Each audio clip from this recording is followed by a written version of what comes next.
দেখছেন আনন্দ টিভি সংবাদ, সঙ্গে আছি মুস্তাফা কামাল তোহা। মাদক সেবনকারীদের সাথে মোবাইলে লুডো খেলতে রাজি না হওয়ায় ময়মনসিংহের গফরগাঁওয়ে ঘাতকদের হাতে প্রাণ গেল তমিজ উদ্দিন নামের এক যুবকের। এ ঘটনায় থানায় মামলা দায়ের হলেও এখনও গ্রেফতার হয়নি কেউ। তবে পুলিশ বলছে গ্রেফতারে অভিযান চলছে। ময়মনসিংহ থেকে সাব্বির রায়হানের প্রতিবেদনে থাকছে বিস্তারিত।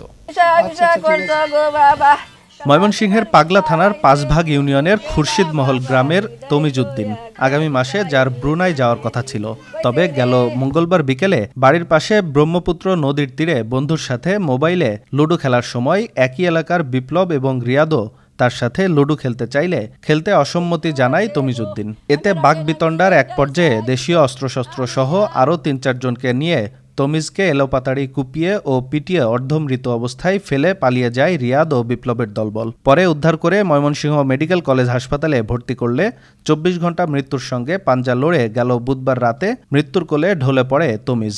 একজনের হাতে গ্যাস পাইপ, আরেকজনের হাতে তারের রোল, আইসা বাইরে নিয়ে শুরু করছে। গ্যাস পাইপ নিয়ে আসছে আর তালের রোল আইনা পাশেতে চুরের মতো আইসা মাথার মধ্যে বাড়ি মারার পর এই জায়গার মধ্যে বাড়ি মারে, এই জায়গার বাড়ি মারে, বহুত জায়গা আঘাত করছে। ছেলের গগন বিদারী আর্তনাদে বাবা বাড়ি থেকে দৌড়ে এসেও ঘাতকদের হাত থেকে রক্ষা করতে পারলেন না সন্তানকে। ঘটনার বর্ণনায় জানালেন ভুক্তভোগীর পিতা। গরু লাইন বাড়িয়েছে, খালি আনতা পেপার, মাথা না, চোখ নাই, ফিট নাই, দাঁড়াও গেছে যে আমার হাতটা পিড়াইতেছে মানুষ মারার লেগে। ওরা আমার ভাই বলছে যে বিনা অন্যায় মানুষ খুন করতো কেন।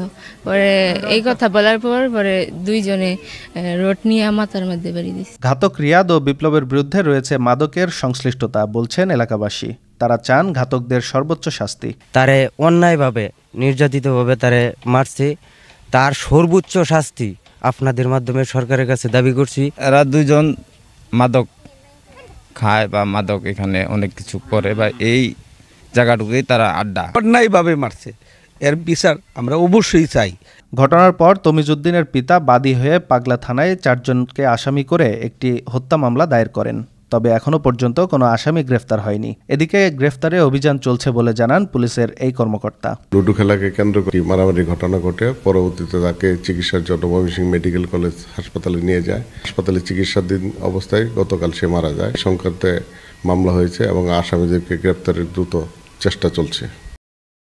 এ ঘটনায় জড়িত ঘাতকদের দ্রুত গ্রেফতার করে আইনের আওতায় এনে সর্বোচ্চ শাস্তি নিশ্চিতের দাবি স্বজন ও এলাকাবাসীর।